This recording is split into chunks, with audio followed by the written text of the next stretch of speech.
liking the classic season of Discovery so far. Um, I didn't play too much. I played some hardcore, but I didn't get very far with the hardcore version of the game. I did have a lot of fun with that for like a month or two, trying to get there and just done. Like, I don't think I got past 20 on anything in hardcore. But in Season of Discovery, just a couple thoughts because like I went back and started playing a rogue because that was one of the first class that I ever played, and rogue already feels kind of overpowered. Well, one of the first things that happens, and I don't know if this is true for other rogues. I'm not sure like when they get like where the different things are acquired depending on where you are. But I'm playing troll on horde side, so in the Valley of Trials, it only took me like 10 minutes or something after the guy told me about the quest to end up finding the first rogue rune. And I want to say it's called like Shadow Strike. I'm pretty sure is what it's called. Well, it calls you to be able to like when you're in stealth, and you get stealth at like level 2. I want to say it's level 2 because I like to get it right out of the gate. And I went anyways. So when you get the rune, you put it on the gloves. I don't really know how I feel about all this. I kind of have weird mixed feelings about it. So I put the rune on the gloves. He gives me some bonus gloves as like a quest reward. I take the rune, put it on the gloves. Now I have this power.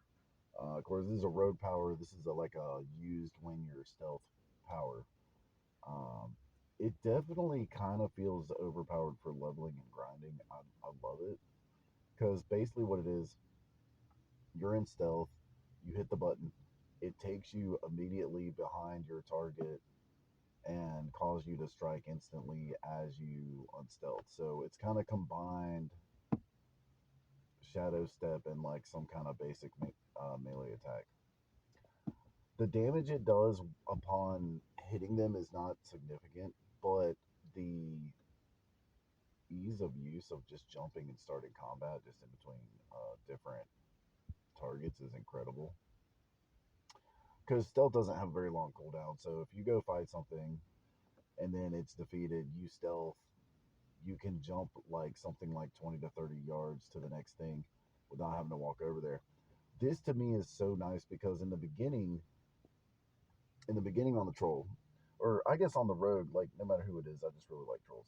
But on the road, you're at least in classic. Now I think it's probably the same in retail. I just don't remember as much because my retail rogue is higher level, and I don't remember like he can walk really quickly in stealth. But as a beginner in the lower levels, your movement when stealth is pretty slow.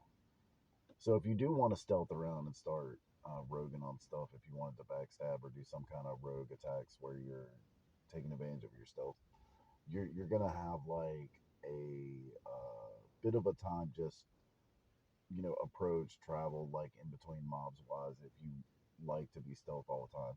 But with this, you don't really have to think about it because you're just hopping like boom to the next guy, boom to the next guy, boom to the next guy. And yes, it does. I think it's an interesting one. I think it's going to be super good for grinding and leveling.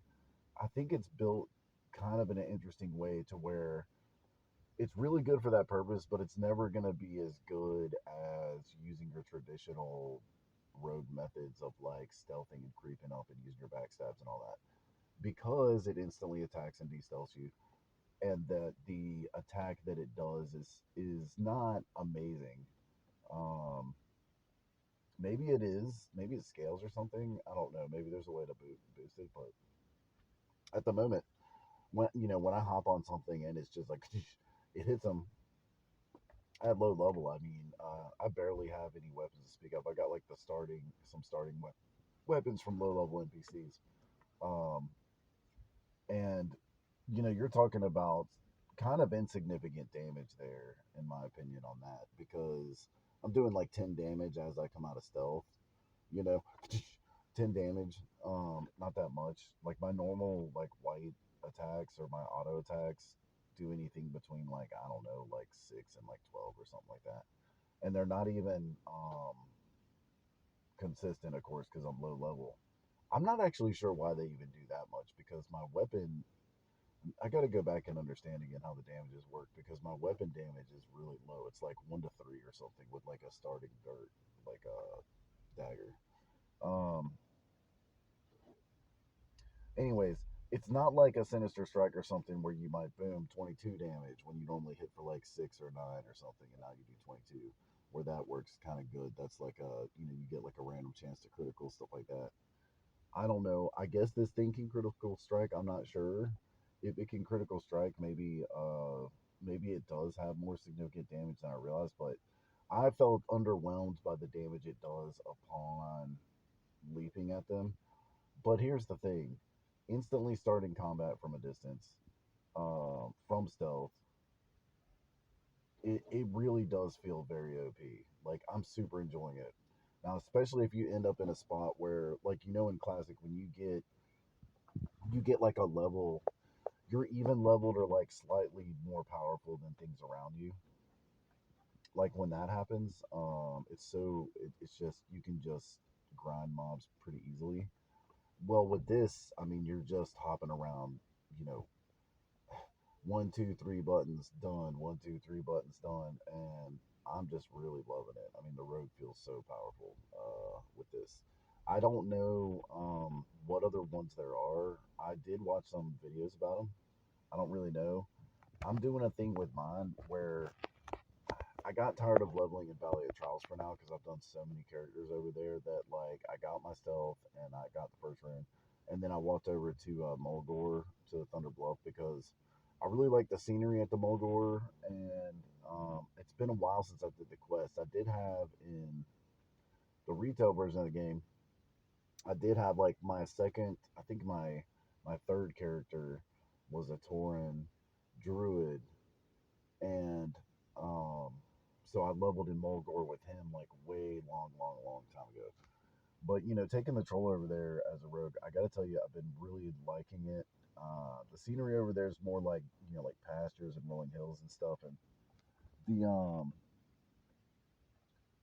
just the layout and the quest and stuff is different. And if you've done the same place so many times, I would say for me it was worth the 20-minute walk. I don't know what it was, probably like 10 to 20 minutes to walk there from the Valley of the Trials, I guess. But not and like poking around and thinking about it, I did realize there are some things that puts me at disadvantage of because I'm not gonna have a rogue trainer or like my preferred weapon trainers and stuff like that over here in Thunder Bluff. But here's the thing about it: those beginning levels, I mean, I'm so powerfully tearing through everything anyway. There's not like a reason to um to worry about it because like let's say by the time you get to like 10 or something, you're probably going to Thunder Bluff and it's just a flight to Orgrimmar, and all the trainers and all the rogue people and all the stuff are easy to get to from there. If you have to, you can even just go back. You can even backtrack all the way to the beginning rogue trainers if you have to, but I don't think you do. If I recall correctly, like a higher rogue trainer will typically do the stuff the previous ones would. Um, if I'm pretty sure that's how it works. So, but worst case scenario, all I got to do is walk back down there, talk to him, and no biggie. To me, the benefit is kind of big because leveling over there with the Tauren, for whatever reason, the zone chat's just better. Everybody's been chill and friendly and stuff, and the layout of the land and stuff. The questing's been really fun and easy. I feel mega OP as a rogue, just hopping around, attacking stuff. It's pretty cool. I guess I gotta go now and work. So, anyways, that was just some thoughts about the Rogue and Season of Discovery Rune thing.